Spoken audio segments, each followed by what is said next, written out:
දවසක් ඔයාලා හැමෝටම සියලු දෙනාම සාදරයෙන් පිළිගන්නවා. අදත් අපේ ඉන්සයිට් සිනමා හබ් YouTube channel එකට හොරර් ෆිල්ම්ස් බලන්න ආසාවෙන් ඉන්න ඔයාලා වෙනුවෙන් අද මම අරගෙන ඇවිල්ලා තියෙන්නේ ඉන්දුනීසියානු හොරර් ෆිල්ම් එකක් ගැන. ඒ තමයි The Blackbird Curse.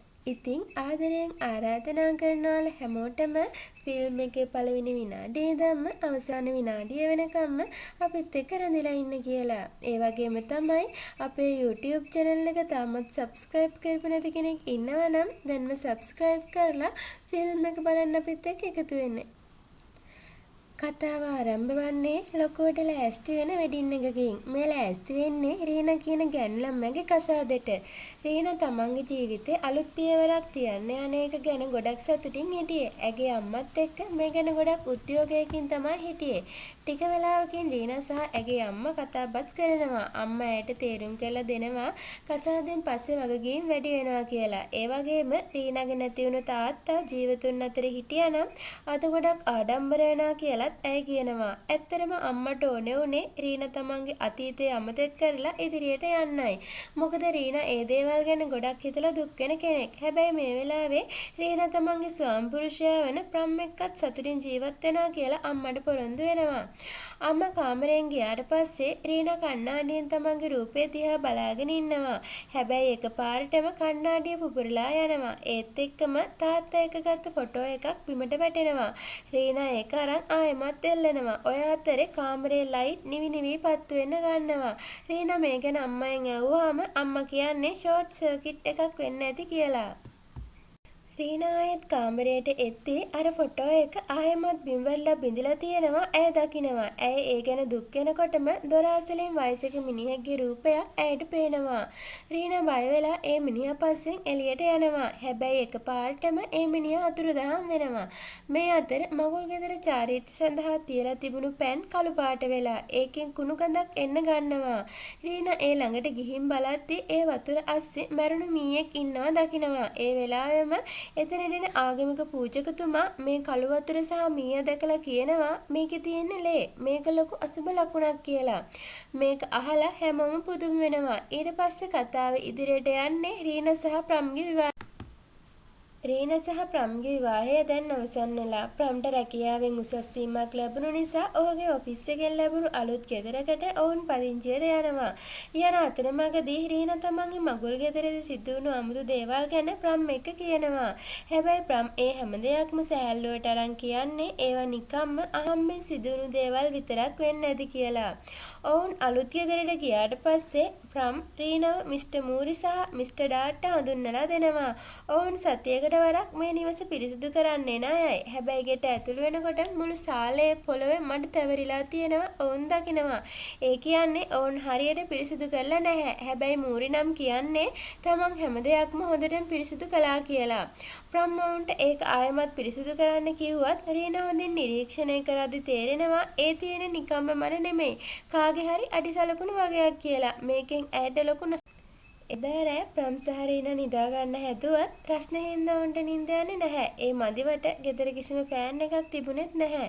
පහුවදා උදේ ප්‍රම් ඔෆිස් ගියත් රීනාට රස්නේ නිවා ගන්න ෆෑන් එකක් ගෙදරට එවනවා. රීනා ඒ ෆෑන් එක සවි කරන්න හදද්දී එතනට මිසිස් ඩාර් එනවා. රීනා ළඟ ෆෑන් එකක් තියෙනවා දැකලා ඇය පුදුම වෙලා අහනවා ඇයි මේකක් ගෙනාවේ කියලා.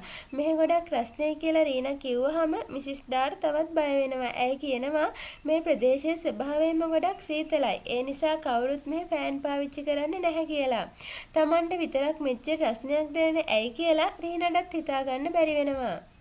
මිසිස් ඩාර් කියනවා අලුත් ගෙදරට ආශිර්වාද කරන්න පොඩි උත්සවයක් ගමු. එතකොට අසල්වැසියනුත් එකතු වෙලා රීනාට ඔන්න අඳුර ගන්න පුළුවන් වෙයි කියලා. රීනා ඒකට කැමති වෙනවා. රෑ නිවසේ උත්සවය පැවැත්වෙන අතරේ ප්‍රම් රීනාට කෝල් එකක් දෙනවා. ඔෆිස් එකේ වැඩ නිසා එන්න පරක්කු වෙනවා කියන ප්‍රම් ගෙදරට උස්තාජ් ආවොත් එයා ආසම කරන ඉඟුරු තේ ලෑස්ති කරලා දෙන්න කියලා ෆෝන් එක දෙනවා. රීනා උස්තාජ්ජි එනකම් බලාගෙන ඉන්නකොට සම්පූර්ණයෙන්ම කළු ඇඳුමින් සැරසුණු වයසක මිනිහෙක් ගෙදරට එනවා. රීනා හිතන්නේ ඒ උස්තාජ්ජි කියලා. ඇය ඔහු ගේ ඇතුලෙන් වාඩි කරවලා තේ හදන්න යනවා. හැබැයි තේ එකත් අරන් එද්දි අර මිනිහා අතුරුදහන් වෙලා රීනා පුදුම වෙලා ඔහු හොයාගෙන එළියට යනවා. ඇය අසල්වැසියගෙන් අහනවා කළු ඇඳුමක් ඇඳගෙන ආපු උස්තාජි කෝ කියලා. ඒක අහපු අසල්වැසියා කියනවා උස්තාජි කවදාවත් කළු ඇඳුම් අඳින්නේ නැහැ. එයා අඳින්නේ සුදු ඇඳුම් විතරයි කියලා. ඔය අතරේ ප්‍රම් එතෙන්ට එනවා. එතනට වාහනයෙන් එන ප්‍රම් ඇත්තම උස්තාජිත් එක්ක තමයි එන්නේ. ඒ කියන්නේ ෆෝන් එකෙන් කතා කරලා පරක් වෙනා කියපු කෙනා ප්‍රම් නෙමෙයි. එතකොට ඒ කතා කරපු හොල්මන ප්‍රම්ගේ කටහඬින් තමයි කතා කරලා තියෙන්නේ. ඉරීනා බය වෙලා අර කළු ඇඳුම දාගත්ත වයසක මිනිහා ගැන ප්‍රම්ට කියනවා. ප්‍රම් කියන්නේ ඒක නිකම්ම අසල්වැසියෙක් වෙන්න ඇති කියලා. ඊට පස්සේ ඔවුන් ආගමික පිළිවෙත් ආරම්භ කරනවා. හැබැයි යාඥා කරන අතරතුර අර වයසක මිනිහා එකපාරටම රීනාගේ ඉස්සරහම පෙනී ඉන්නවා. රීනා හොඳටම බය වෙනවා. ඒ මිනිහා රීනා දෙසට ඇඟිල්ල දික් කරලා මොකක් හරි සලකුණු කරනවා වගේ පේනවා. ඊට පස්සේ ඒ මිනිහා තමන්ගේ මූණ ප්‍රම් දෙසට හරවලා එකපාරටම එතනින් අතුරුදහන් වෙනවා. රීනා නැකිట్లా හැමතැනම හොයද්දී ඒ මිනිහා ගෙයින් එළියේ ඉන්නවා දකිනවා. ප්‍රම් එළියට ගිහින් බැලුවත් කවුරුවත්ම නැහැ. පහුවදා උදේ රීනා ප්‍රම්ට කියනවා ඒ මිනිහා මට විතරයි පේන්නේ. එයා මගේ දිහාට ඇඟිල්ලක් තික් කළා කියලා. ප්‍රම් හිතන්නේ ඒක ගම අතරමං වෙච්ච කාගේ හරි වැඩක් කියලා. මොකද ගම්මුන්ගෙන් ඇහුවාමත් එහෙම කෙනෙක් ගමේ නැහැ කියලා කියනවා. ඊට පස්සේ එදා රෑ රස්නෙහිඳ රීනාට නිින්ද යන්නේ නැහැ. ඒ නිසා රීනා නාන්න යනවා. රීනා නාලා ඇවිත් කණ්ණාඩි ඉස්සරහ වාඩි වෙද්දි ඒ වයසක මිනිහා කණ්ණාඩිය ඇතුලෙන් රීනා දිහා බලාගෙන ඉන්නවා. හැබැයි රීනා හැරිලා බලද්දි කවුරුවත්ම නැහැ. මේකෙන් තේරෙන්නේ මේ මිනිහා කණ්ණාඩි ලෝකේ ජීවත් වෙන ජින් කෙනෙක් කියලායි. රීනා ඇඳට වෙලා නිදා ගන්න හදද්දී ඇගේ මූණට උඩින් මොනවා හරි වැටෙනවා. උඩ බලද්දී අර වයසක මිනිහා සිවිලිමේ එල්ලිලා ඉන්නවා. රීනා බය වෙලා කෑ ගහද්දිම ඒ මිනිහා ඇඟ උඩට පැනලා කියනවා මට රීනාව ඕනේ කියලා. රීනාගේ කෑ ගැසීමට ප්‍රම් හැරෙනවා. රීනා හැමදේම කිව්වත් ප්‍රම් හිතන්නේ මේවා රීනාගේ හිතේ මවා ගැනීම විතරයි කියලා. ඒ නිසා පාළුව මකා ගන්න පහුවදාට මූරිසා ඩාර්ව ගෙදර නතර කරගන්න ප්‍රම් තීරණය කරනවා. පහෝදා ප්‍රම් ඔෆිස් ගියාට පස්සේ රීනා ඩාර් එක්ක උයන ගමන් එකපාරට වමනය කරන්න ගන්නවා. ඩාර් ඉක්මනට ප්‍රම්ට කෝල් කරලා විස්තරේ කියනවා. ප්‍රම් රීනාව හොස්පිටල් එකට අරන් ගියාම දැනගන්න ලැබෙන්නේ රීනාට සති 6ක ගැප් ගැනීමක් තියෙනවා කියලා. දෙන්නටම ගොඩක් සතුටුයි. එදා රෑ ප්‍රම් ඔෆිස් එකේ ඉඳන් කෝල් කරලා කියනවා අද ඕවර් ටයිම් වැඩ නිසා එන්න ටිකක් පරක් වෙනවා කියලා. ඔය අතරේ අර මඩ තැවරුණු අඩිසලකුණු ආයමත් සාලේ පොළේ මතුවෙනවා. රීනා සහ ඩාර් මූරිගෙන් ඇහුවත් කවුරුවත්ම දන්නේ නැහැ. රීනා ඒක පිහදාන්න කියලා කාමරයට ගිහින් නිදා ගන්නවා. හැබැයි ඊට පස්සේ කවුරු හරි කාමරයේ දොර අරින්න උත්සාහ කරනවා. රීනා බය වෙලා ගිහින් කාමරයේ දොර අරිනවා. හැබැයි එතන කවුරුවත්ම නැහැ. ආයෙමත් නිදා ගන්න හදද්දී කවුරු හරි ආයෙත් දොර අරින්න හදනවා. රීනා ආයෙත් බලන්න යද්දිම එකපාරටම ඇගේ පිටිපස්සෙන් අර වයසක මිනිහා මතුවලා ඇය ළඟ එනවා. රීනා හොඳටම බය වෙනවා. ඒ මිනිහා තමන්ගේ ලොකු අත්වලින් රීනාගේ බඩ කපනවා. රීනා කොහොම හරි එතනින් දුවන්න හැදුවත් ඇය බිම ඇදගෙන වැටෙනවා. එතනදිම රීනාගේ බඩේ හිටපු කලලේ එළියට එනවා. අර වයසක මිනිහා රීනා බලාගෙන ඉද්දීම ඒ දරුවව කනවා. හැබැයි එකපාරටම රීනා කෑ ගහගෙන හැරෙනවා. ඇත්තටම ඒක ඇගේ භයානක හීනයක්. ඇගේ කෑ ගැසීමට ප්‍රම් හැරෙනවා. රීනා අඬමින් හීනය ගැන කියද්දි ප්‍රම් ඇව සනසනවා. හැබැයි ඒ වෙලාවේ ප්‍රම් දකිනවා රීනාගේ ඇඟින් ගොඩක් ලේ ගල්ලා තියෙනවා. පහුවදා වුන් හොස්පිටල් එකට ගියාම ડોක්ටර්ස්ලා කියන්නේ දරුවා නැති වෙලා කියලා. ඒ කියන්නේ අර හීනේ ඇත්තක් වෙලා. අර ජින් තමන්ගේ මිරය ලෝකයට දරුවව බිල්ලක් විදියට අරගෙන. රීනා ගොඩක් දුක් වෙනවා. ප්‍රම් ඇයට කියනවා අපි ආයෙමත් උත්සාහ කරමු කියලා. හැබැයි රීනා කියන්නේ මම හැමදේම පරිස්සමින් කළා. අර වයසක මිනිහා මගේ දරුවව කෑවා. ඒ හීනේ ඇත්තක් කියලා. ප්‍රම් මේක විශ්වාස කරන්න නැති වුණාම රීනාගේ බඩේ තියෙන අර මිනිහාගේ නියපොතු පාරවල් පෙන්නනවා. හැබැයි ප්‍රම් කියන්නේ ඔයාට වැරදිලා ඔයාම හූර ගන්න ඇති කියලා. පහවදා ප්‍රම් ඔෆිස් ගියාට පස්සේ රීනා ඩාර්ගෙන් අහනවා මෙහි කවුරු හරි මන්තර ගුරුකම් දන්න කෙනෙක් ඉන්නවද කියලා. ඩාර් රැයට මිස්ටර් නාර්තෝ ගැන කියනවා. මූරි ගිහින් නාර්තෝව කැඳවගෙන එනවා. නාර්තෝ ගෙට ඇවිත් ධාන වඩා බලලා කියනවා කවුරු හරි ඔයාලට ලොකු කොඩි විනයක් කරලා තියෙනවා. ඒක කපන්න මට බෑ. හැබැයි ආරක්ෂාවක් දෙන්න පුළුවන් කියලා. ඔහු වීදුරු බෝතල් වගේක් දීලා ඒවා කිතර කොනක තියන්න කියලා කියනවා. ඒක తాවකාලික ආරක්ෂාවක් විතරයි. පහුවදා ප්‍රම්ට මේ බෝතල් ටික අහු වෙනවා. මූරියෙන් ඇහුවාම එයා දන්නේ නෑ කිව්වත් පස්සේ ප්‍රම්ට ඇත්ත අහු වෙනවා. ප්‍රම් ගොඩක් කේන්ති ගන්නවා. මේවා පට්ට මිත්‍යා විශ්වාස. හොල්මන් කියලා જાතියක් නෑ කියලා ප්‍රම් ඒ බෝතල් ටික කුණු කෝඩේට විසි කරනවා. රීනට ගොඩක් දුක හිතෙනවා තමන්ගේ මිනිහා තමන්ව විශ්වාස කරන්නේ නැති එක ගැන. එදා රෑ ප්‍රම් වැඩ කර කර ඉන්නකොට හුළඟට එකපාරටම ජනේලයක් ඇරෙනවා. ප්‍රම් මේක වහන්න යද්දි ජනේලයෙන් පල්ලැහැ අර මඩ තැවරුණු අඩිසලකුණු තියෙනවා දකිනවා. ඒ කියන්නේ අර හොල්මන ගේ ඇතුළට ඇවිත්. රෑ නිදාගෙන ඉන්නකොට රීනට තිබා හැදිලා වතුර බොන්න කුස්සියට යනවා. එතන තියෙන කණ්ණාඩියෙන් අර වයසක මිනිහාගේ රූපය පේනවා. රීන බය වෙලා දුවන්න හදද්දී අර මඩ තැවරුණු අඩිසලකුණකට ලිස්සලා ඇය බිම් වැටෙනවා. ඒ වෙලාවේ අර මිනිහා රීනාගේ ඇඟුරට ඇවිත් තමන්ගේ කෙල රීනාගේ කට ඇතුළට හලනවා. රීනා කෑ ගහන සද්දෙට ප්‍රම් ඇතුළු හැමෝම එතනට දුවගෙන එනවා. මේ පාරේ නම් ප්‍රම් තමන්ගේ ඇස් දෙකෙන්ම අර වයසක මිනිහව දකිනවා. ඒ කියන්නේ රීනා කිව්ව ඇත්තක්. අර හොල්මන වහලේ උඩට දුවලා එකපාරට මතුරු දහම් වෙනවා. ප්‍රම් මූරිට වහලේ උඩට නැගලා බලන්න කියනවා. මූරිට මිනිහව හම්බුනේ නැති වුණත් එතන තිබිලා අමුතු මැටි කලයක් හම්බෙනවා. පහවදා ඔවුන් ආයෙමත් නාර්තෝව ගෙන්නලා ඒ කලේ පෙන්නනවා. නාර්තෝ කියනවා මේක පොඩි විනයක්. මේක ඇතුලේ තියෙන්නේ මීයේගේ කළුලේ. මේකට කියන්නේ බ්ලැක් බ්ලඩ් කර්ස් කියලා. නාර්තෝ කියනවා කාට හරි ඔයාලගෙන් පලිගන්න ඕන වෙලා තියෙනවා. මේ සාපේ ඉවර කරන්න නම් මේක කරපු කෙනාගේ ගෙදරට ගිහින් මේ සාපය ක්‍රියාත්මක කරන ප්‍රධාන භාණ්ඩය හොයලා ඒක විනාශ කරන්න ඕනේ කියලා. නාර්තෝ රීනාගෙන් අහනවා ඔයාගෙන් පලිගන්න හදන කෙනෙක් ගැන මතකද කියලා. රීනා ප්‍රම්ට කියනවා කසාද බඳින්න කලින් ඇය යූඩි කියලා කෙනෙක් එක්ක යාළුවා හිටියා කියලා. හැබැයි පස්සේ වෙන් වුණා කියලා. යූඩිට රීනා ගැන පිස්සුවක් තිබිලා තියෙන්නේ. වෙන් වෙද්දි යූඩි කියලා තියෙනවා ඔයා වෙන කෙනෙක් බැන්දොත් මම නිකන් ඉන්නේ නැහැ කියලා. ඒ නිසා මේක කළේ යූඩි වෙන්නේ නැති කියලා ඕන් හිතනවා. රීනා යූඩි ගැන තමන්ගේ පරණ යාළුවෙක්ගෙන් අහනවා. යාළුවා කියනවා යූඩිව ජකාර්තා පොලිසියෙන් ඇරස්ට් කළා කියලා. හැබැයි නිදහස් වුණාට පස්සේ එයා ඉන්න තැනක් කවුරුවත්ම දන්නේ නැහැ කියලා කියනවා. ඔතනින් කතාව මාස 7ක් ඉදිරියට යනවා. දැන් රීනාට මාස 7ක ගැප් ගැනීමක් තියෙනවා. නාර්තෝගේ ආරක්ෂාව නිසා මේ වෙනකන් ඔවුන්ට කරදරයක් වෙලා නැහැ. ඔය අතරේ රීනාගේ යාළුවෙක් කෝල් කරලා කියනවා යූඩි ඉන්නේ එයාගේ සහෝදරියගේ ගෙදර කියලා. ප්‍රම් සහ නාර්තෝ ඉක්මනටම යූඩිගේ සහෝදරියගේ ගෙදරට යනවා. හැබැයි එතනට ගියාම ඔවුන්ට දැනගන්න ලැබෙන්නේ ලොකු කන්ෆියුස් වෙන කම්පන සහගත ආරංචියක්. යූඩි මීට මාස 6කට කලින්ම මැරිලා. සාමාන්‍යයෙන් කොඩි විනය කරපු කෙනා මැරුණාම ඒ සාපයත් ඉවර වෙන්න ඕනේ. හැබැයි යූඩි මැරිලත් මේ සාපය තාම ක්‍රියාත්මක වෙන්නේ කොහොමද? ඒ කියන්නේ මේ කොඩි විනය කළේ යූඩි නෙවෙයි. එතකොට කවුද මේක කළේ? ප්‍රම් ඉක්මනටම රීනාට කෝල් කරලා අහනවා වෙන කවුරු හරි මේ වගේ දෙයක් කරන්න සැකයිද කියලා. හැබැයි රීනාටවත් ඇගේ අම්මටවත් කිසිම කෙනෙක්ව මතක් වෙන්නේ නැහැ. ඔන්න එදා රෑ රීනාට එකපාරටම ලොකු බඩේකැක්කුමක් හැදෙනවා. ඇය කාමරයෙන් එළියට එද්දී සාලේ පොළවේ ආයෙමත් අර මඩ තවරුණු අඩිසලකුණු මතුවලා තියෙනවා දකිනවා. රීනා බය වෙලා අම්මට කෑ ගැහුවත් කාමරේ දොරවල් එකපාරටම ඉබේටම වැහිලා ඇය කොටු වෙනවා.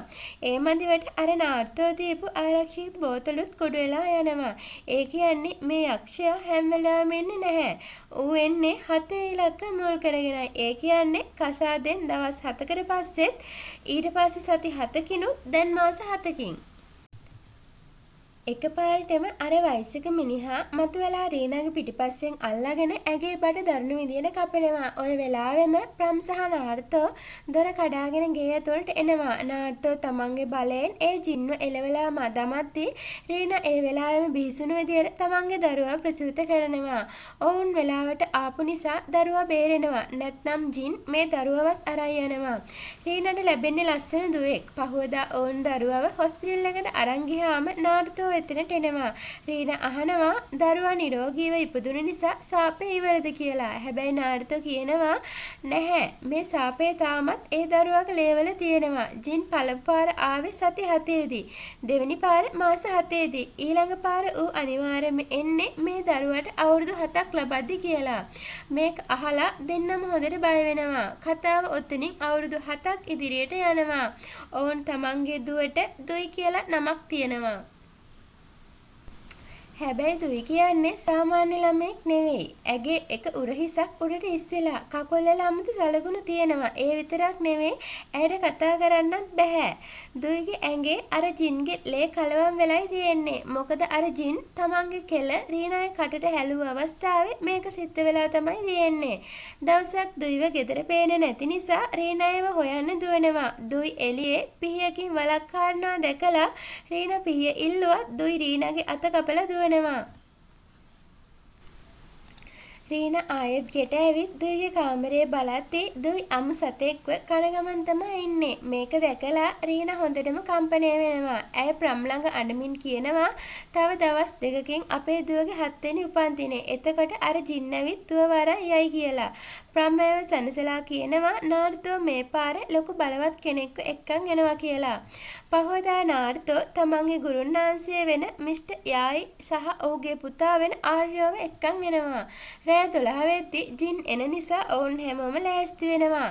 රෑ 12 වෙද්දිම ලයිට් නිවිලා යනවා. හැමෝම දුයව වට කරගෙන මන්තර කියද්දි එකපාරට මතුවෙන අර ජින් නාර්තෝගේ කට ඇතුළට අත දාලා ඔහුගේ බඩවල් ටික එළියට අදිනවා. නාර්තෝ එතනම මැරෙනවා. හැබැයි මිස්ටර් යායි පෑන් ඉසිමින් ගොඩක් මහන්සි වෙලා කොහොම හරි ඒ ජින්ව එතනින් පන්නා දානවා. යායි කියනවා දැනට ඌ ගියත් ඌ ඉන්නේ ගොඩක් කේන්තියෙන්. ඊළඟ පාර ඌව නවත්තන්න බෑ. වහාම මේ සාපේ ප්‍රධාන මූලේ විනාශ කරන්න ඕනේ කියලා. ඊට පස්සේ පොලිසිය ඇවිත් එයායි සහ ප්‍රම්ගේ කට උත්තර අරන් හැමදේම ෂේප් කරනවා.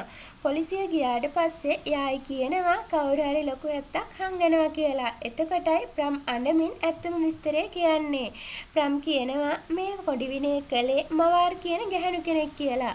රීනා මේ නම අහන්නේ පළමු වතාවට. ප්‍රම් තමන්ගේ අතීතය ගැන කියන්න ගන්නවා. ප්‍රම් සහ රීනාගේ කසාදේ ස්ථිර වෙන්න කලින් ප්‍රම් තමන්ගේ ඔෆිස් එකේ වැඩ කරපු මවාර් එක්ක රහස් ප්‍රේම සම්බන්ධයක් පවත්වලා තියෙනවා. මවාර් හිතුවේ රීනා තමන්ගේ ජොබ් එක දාලා ප්‍රම්ව බඳින්න එන්නේ නැති වෙයි කියලා. හැබැයි රීනා ජොබ් එක දාලා ආවහම ප්‍රම්ට සිද්ධ වෙනවා මවාර්ව අතෑරලා රීනාව බඳින්න. මවාර්ට මේක දරා ගන්න බැරුව උඹලගේ පවුලට මම කවදාවත් සැනසීමක් දෙන්නේ නැහැ කියලා ශාප කරනවා. තමයි මේ කර්ස් එක කරලා තියෙන්නේ. ප්‍රම් මේක දැනගෙන නාර්තෝක් එකතු වෙලා අවුරුදු 7ක් තිස්සේ මවාර්ව හෙව්වත් හම් වෙලා නැහැ. රීනාට ගොඩක් දුක හිතෙනවා ප්‍රම් මේව හැංගුවට. හැබැයි ප්‍රම් සමාව ඉල්ලලා මේක ඉවර කරන්නම් කිව්වහම ඇයි සමාව දෙනවා. ඊට පස්සේ මිස්ටර් යායි ප්‍රම්ගේ ලේ අරන් කරන යාගයකින් මවාරීන දෙන හොයාගන්නවා. ඔවුන් රීනව ආරයට බාර කරලා මවාර්ගේ ගෙදරට යනවා. හැබැයි මවාර් පිටිපස්සෙන් ඇවිත් යායිව සහ ප්‍රම්ව සිහි නැති කරවෙනවා. ප්‍රම්ට සිහිය එද්දි ඔහුව ගැට ගහලා තියෙන්නේ. මවාර් එතනට ඇවිත් මුලින්ම කරන්නේ මිස්ටර් යායිට පිහියෙන් ඇනලා මරලා දාන එකයි. ප්‍රම් කොහොම හරි මවාර්ව තල්ලු කරද්දී ඇය වීදුරුවක වැදිලා සිහිය නැති වෙනවා. ප්‍රම් ලනුව ලිහාගෙන යායි ළඟට ගියත් යායි මැරෙන්න කලින් කියනවා ඉක්මනට අර සාපේ කරන භාණ්ඩය හොයාගන්න කියලා. ප්‍රම් මේක හොයාගන්නවා. යායි මැරුණු නිසා ප්‍රම් ආර්යයට කෝල් කරලා විස්තරය කියනවා. ආර්ය කියනවා ඒකත් අරන් ඉක්මනට ගෙදර එන්න තමයි යාගේ කරන්නම් කියලා. හැබැයි ප්‍රම් ගෙදර එන්න කලින් අර ජින් ගෙදරට කඩාගෙන වැදිලා ආර්යෝගේ බෙල්ල කපලා ඔහුව මරා දානවා. රීනා තමන්ගේ දුව හොයාගන්න කාමරයට යද්දී අම්මව ජින් විසින් හුළඟේ පා කරවලා තියනවා දකිනවා. රීනා අම්මව බේරගත්තත් දුවව ජින් අරන් යන්න හදනවා. රීනා දුවගේ අතින් තදින් අල්ල ගන්නවා. ජින් කියනවා මේකගේ ඇඟේ තියෙන්නේ මගලේ. මම මුව අරන් යනවා කියලා. එතකොට රීනා කියනවා මගේ දුවව අතෑරලා මාව අරන් යන්න කියලා. ජින් ඒකට එකඟ වෙලා දුවව ඇතෑරලා රීනාව තමන්ගේ අඳුරු ලෝකෙට අරන් යනවා. ප්‍රම් ගෙදර එද්දි රීනා නැහැ. රීනාගේ පණ නැති සිරුර විතරයි කාමරේ තියෙන්නේ.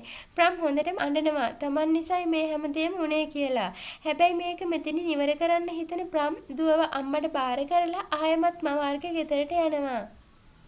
මවාර් එතන පලිගන්න බලාගෙන ඉන්නවා. ප්‍රම් වැඳලා ඉල්ලනවා මේක නතර කරන්න කියලා. හැබැයි මවාර් මෂටි පිහියකින් ප්‍රම්ට කොටනවා. දෙන්න අතර දඬු සටනක් යනවා. මවාර් ප්‍රම්ගේ මූණ පුච්චනවා. ප්‍රම් මවාර්ගේ අත් දෙකම කපලා දානවා. ඒත් මවාර් කියනවා උඹලගේ පවුල ඉවරයි. උඹේ ගෑණි අපායට යයි කියලා. කේන්ති ගන්න ප්‍රම් මවාර්ගේ බෙල්ල කපලා ඇයව මරලා දානවා.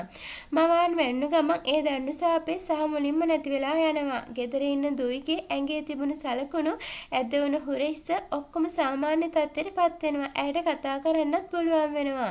හැබැයි දුයි තමන්ගේ ආච්චි වඳුරන්නේ නැහැ. මොකද මේ අවුරුදු 7 තිස්සේම ඇය හිටියේ ඇගේ නියම සීයෙන් නෙවෙයි. දුයිගේ ආත්මය මෙච්චර කල් හිර වෙලා තිබුණේ වෙනත් අඳුරු ලෝකයකයි. දුයිගේ ඇඟ හරහා ක්‍රියාත්මක වුණේ අර ජින්ගේ භයානක ශක්තියයි. හැබැයි දැන් දුයි සම්පූර්ණයෙන්ම සුව වෙලා ඉන්නවා දැකලා ඇගේ ආච්චි අම්මා ගොඩක් සතුටු වෙනවා.